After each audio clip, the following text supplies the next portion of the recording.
At 18, he fell in love for the first time. 50 years later, they found each other again. He was just 18. Shy, hopeful, unsure of who he was, but sure of how that one boy made him feel. It was the kind of love that lived in silence, passing glances, stolen laughs, and all the words they never dared to say. And then, life happened. Time passed. Decades went by. That first love became a memory he carried alone, until one unexpected moment, 50 years later, when everything changed. This is not just a story about reunion. It's about time, about truth, and about how love, real love, never really leaves us. No matter how many years go by, no matter how old we get. Before we begin, make sure to subscribe to the channel, like this video, and turn on notifications. This helps us bring more powerful, emotional stories like this straight to you.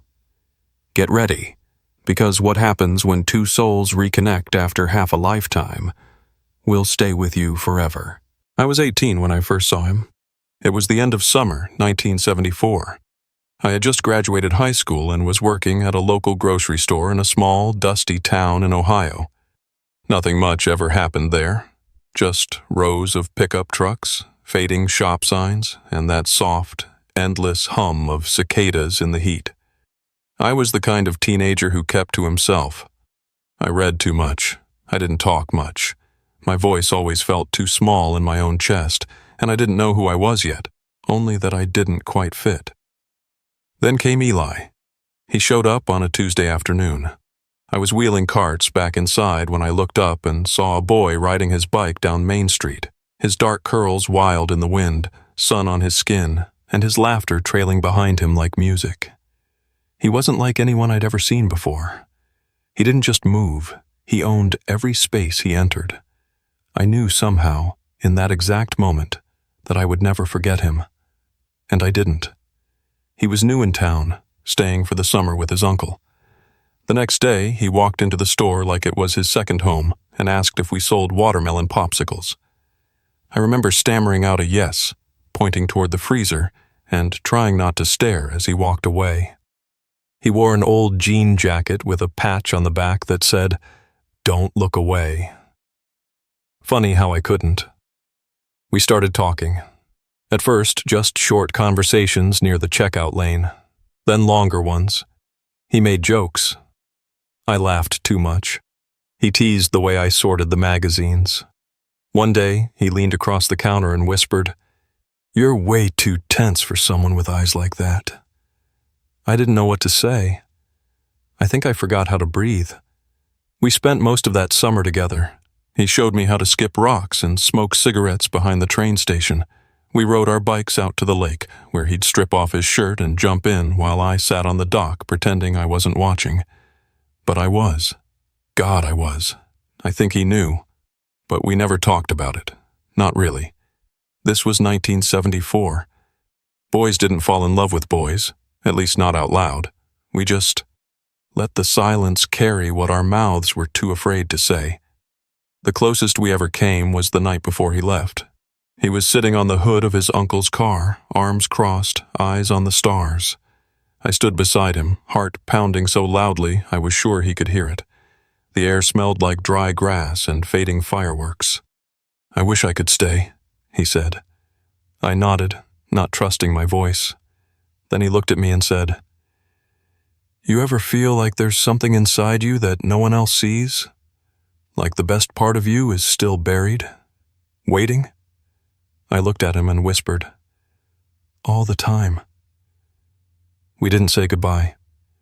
He left before sunrise. No letter, no number. Just the echo of all the things we never said. I thought about him every year, every decade, through college, through work, through the quiet nights and the birthdays and the long, invisible ache of time. I told myself it was just a phase, that he probably didn't remember me, that I was foolish to hold on to something that never fully existed. But I still remembered the way he looked at me that night, like maybe he did see that buried part. And maybe, just maybe, it was something he wanted to hold. I never found him, until now, because 50 years later, 50 years of silence, of aging, of regret, his name showed up on the RSVP list for my high school reunion, Eli Monroe.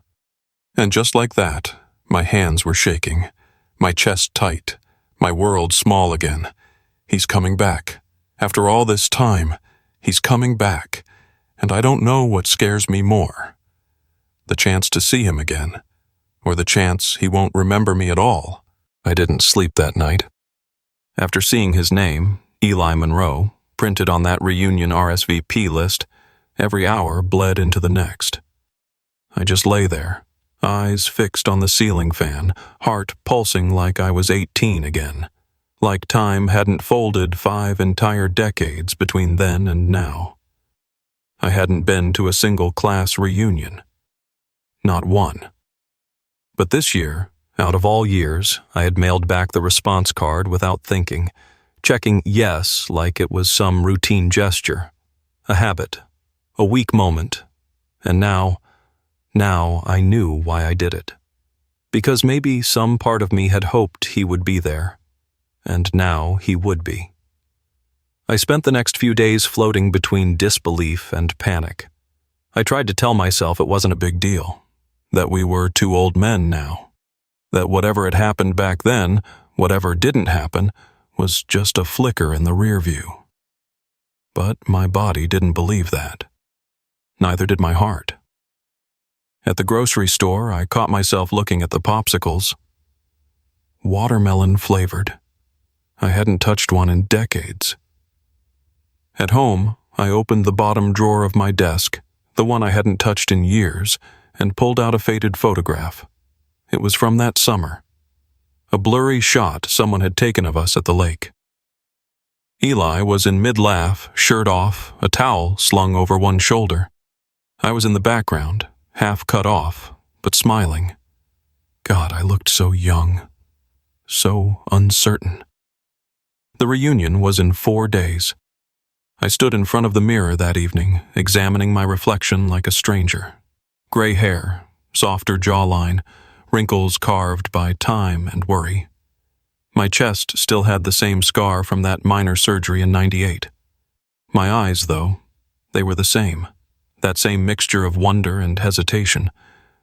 Would he recognize me? Would he care? Part of me wanted to run, call the committee, say I was sick or out of town or simply too old to care. But something held me back. Some unfinished thread from that summer. Some part of me that never got to speak. 3 days before the reunion, I took a walk through the old part of town. Main Street was quieter now, half the stores shuttered, new buildings replacing old ones like ghosts being paved over. But the grocery store still stood there, smaller now, repainted, a gas station beside it. I stood across the street, staring at it, remembering that moment, the first time I saw him ride down the street, his bike wobbling, sun catching in his curls. "Hey, mister." I turned and saw a young boy, maybe 7, waving a dropped baseball my way. I picked it up and tossed it back. "Thanks!" he shouted, running off with his friends. And just like that, I was reminded how quickly time moves. 1 second, you're the boy with the crush. The next, you're the man wondering if it ever mattered. The day of the reunion came. I showered, shaved, pulled out a dark blue shirt I hadn't worn in years, buttoned it slowly. I stared at my closet for 15 minutes trying to decide if cologne was too much. The venue was a simple banquet hall on the edge of town. Nothing extravagant, just old school banners, photos taped to tables, and the low hum of laughter as people reconnected. I stepped inside, nervous, alone. I was greeted with hugs from classmates I barely remembered. We exchanged polite stories about grandkids, retirements, knee replacements, but I wasn't really listening. I was scanning, looking, and then there he was. He stood near the back, next to the punch table, talking to an old coach. Same dark curls, grayer now, looser, but still him. Same eyes, same posture. My breath caught. He hadn't seen me yet. I took one step forward, then stopped, because just as I was about to move, someone walked up to him. A man, maybe late 50s, hand on Eli's back, comfortable, familiar. And Eli smiled at him. Not just a polite smile, a real one, warm. I froze, and I felt something in my chest twist sharply. I had waited 50 years to see him again, but maybe I was already too late.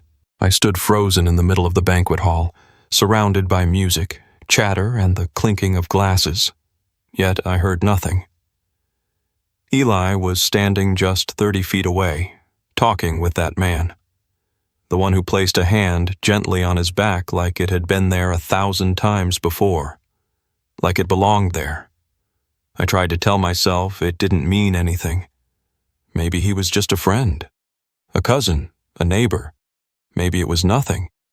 But the way Eli smiled, the way he leaned slightly toward him, it didn't feel like nothing.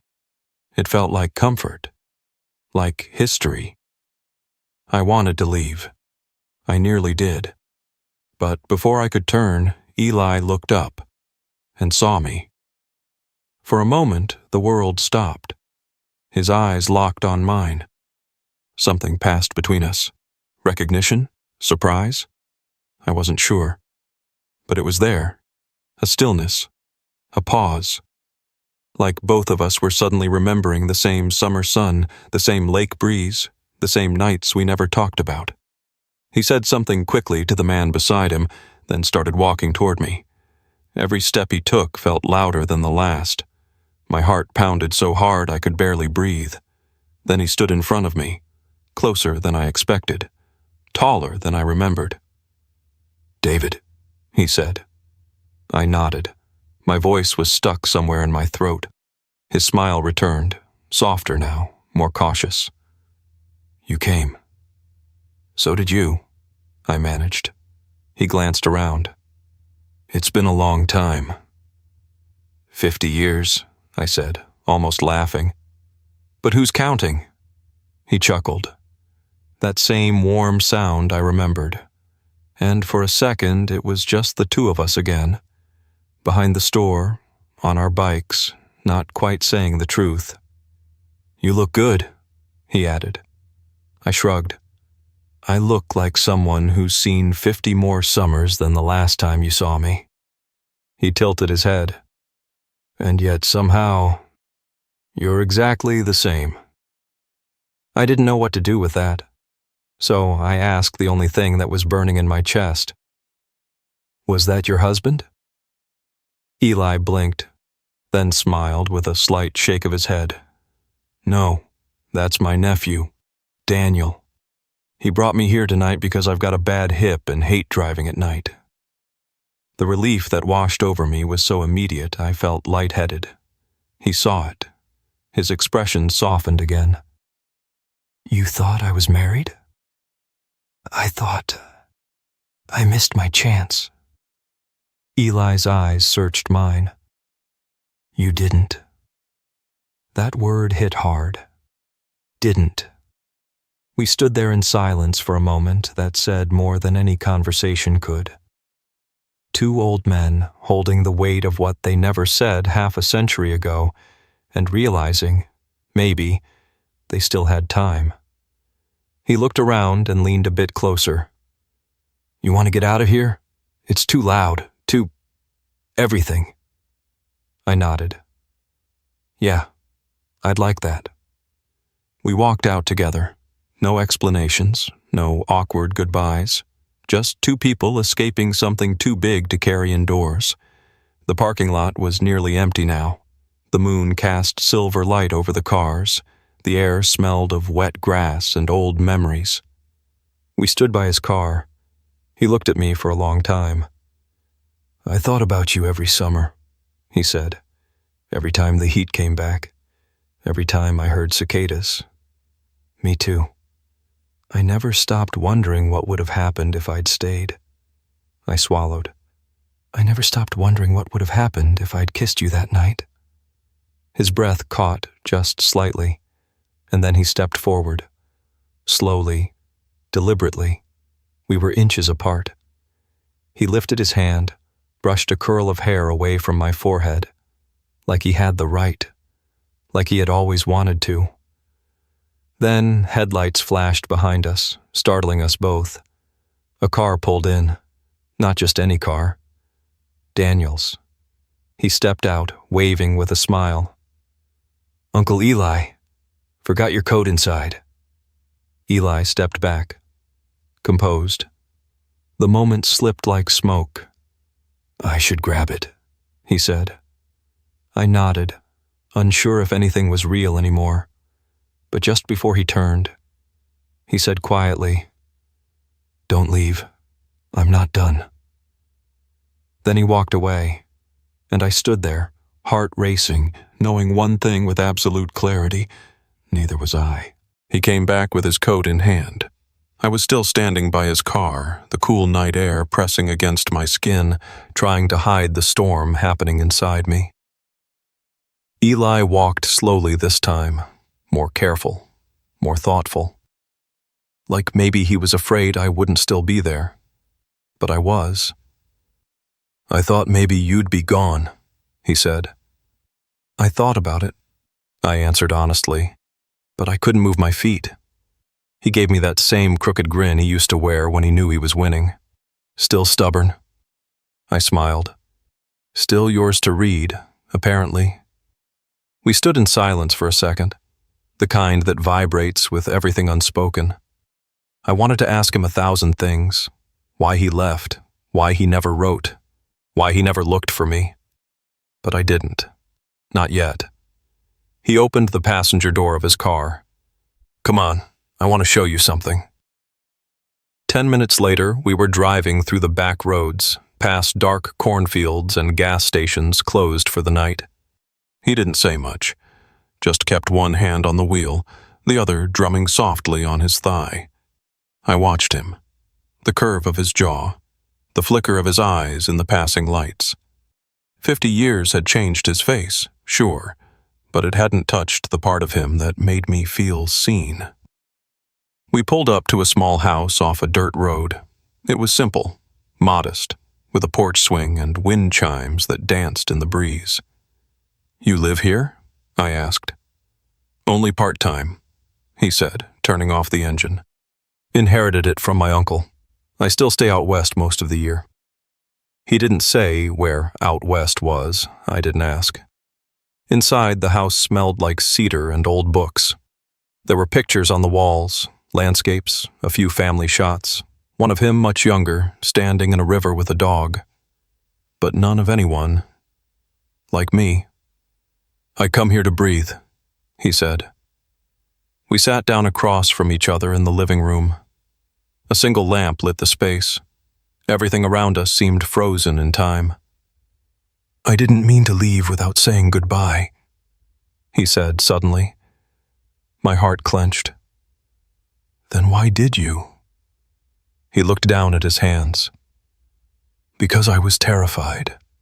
Because I knew what I wanted. And I didn't have the courage to admit it. Not to myself. Not to anyone. I leaned forward. And now? He met my eyes. Now I wonder if we wasted 50 years. That hit hard. The kind of truth that knocks the air out of you. I swallowed. You said earlier that you're not done. What does that mean? He got up and walked slowly toward me. His fingers grazed my shoulder, then slid down my arm. It means I still think about that night. Every time I hear silence. I stood, heart racing. The closeness was unbearable. Then why does it still feel like you're holding back? I asked. His jaw clenched. because I don't know if I have the right anymore to want something after all this time. My voice dropped. You don't need permission. He was inches from me. I could see every line in his face, every story he'd never told. Then there was a knock at the door. We both froze. Another knock, harder this time. Eli stepped back quickly. Stay here. He opened the door halfway. A man stood outside, tall, serious, early 50s, military haircut. A stranger to me. Eli Monroe? The man asked. Yes. I'm here on behalf of the family of Curtis Freeman. They say you've been avoiding contact. Eli's face went pale. I think you've made a mistake, he said tightly. No mistake. They say you were in his will, that you know why. I just need to ask a few questions. I'm not discussing anything tonight, Eli said flatly. The man nodded once, then handed over a card. You know where to find me. He left. Eli closed the door, hands trembling slightly. Who was that? I asked, stepping forward. He looked at me, pain flickering behind his eyes. Curtis Freeman was the man I almost married. He died 3 months ago. And just like that, every part of the room changed. The name Curtis Freeman echoed in my mind like a bell that wouldn't stop ringing. I had never heard it before, but something in Eli's face made it clear that man had meant something real, something deep. I sat back down slowly, unsure of what to say. Eli stood by the door for a while, staring at the card the man had given him like it was a grenade. Finally he spoke, quiet, raw. I met Curtis 22 years ago. He was kind, gentle, the first man I ever allowed to love me in the open. My throat tightened.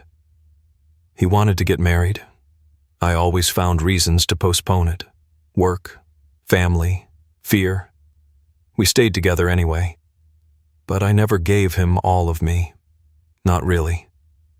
He turned to me now, eyes wet. Because the part I never let go of was you. I felt the air leave my lungs. I thought you forgot me, I said, barely above a whisper. I never did, he replied. But I convinced myself you had moved on, that I didn't deserve to reopen that door. And now? I asked. He took a slow step closer. Now I don't want to die with one more thing left unsaid. The space between us felt electric. I stood. My heart was pounding again, but this time it wasn't fear. It was something else, something heavier, something that felt like truth demanding to be spoken.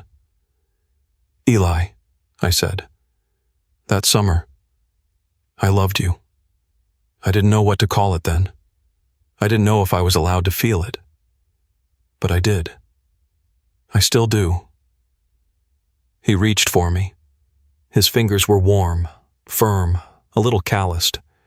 When our hands met, it felt like two puzzle pieces sliding back into place after years in separate boxes.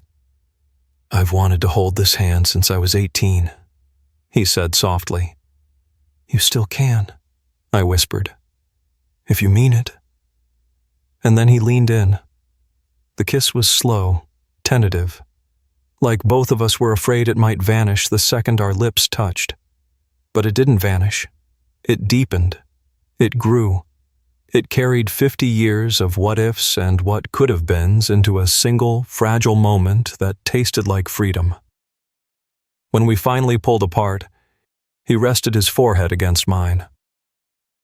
I've waited a lifetime to feel this, he murmured.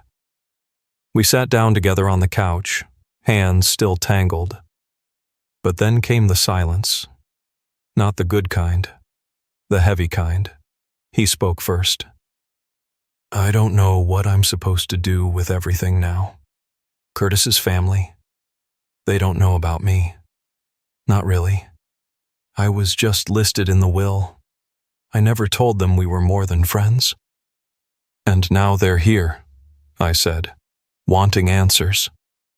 He nodded, and I feel like I'm standing on a ledge again. Part of me wants to jump straight into this with you. The other part is afraid. I understood, all of it. So I said the only thing I could.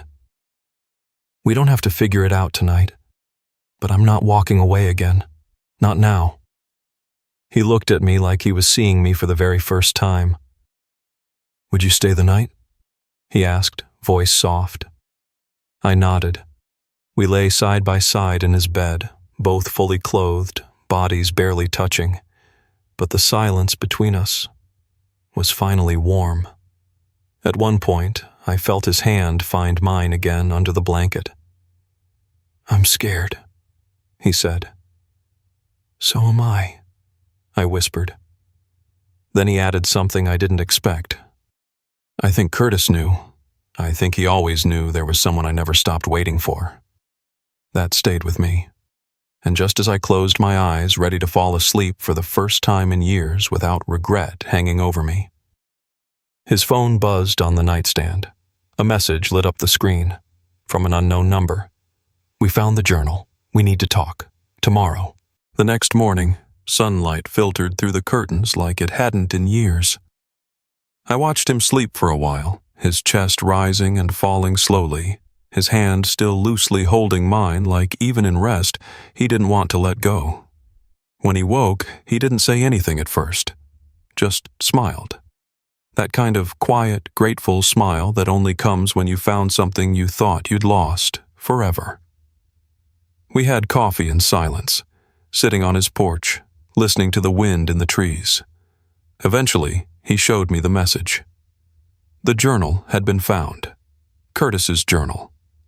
Eli looked nervous, unsure what it might say, unsure what Curtis might have left behind in ink and memory. Later that day, a box was delivered.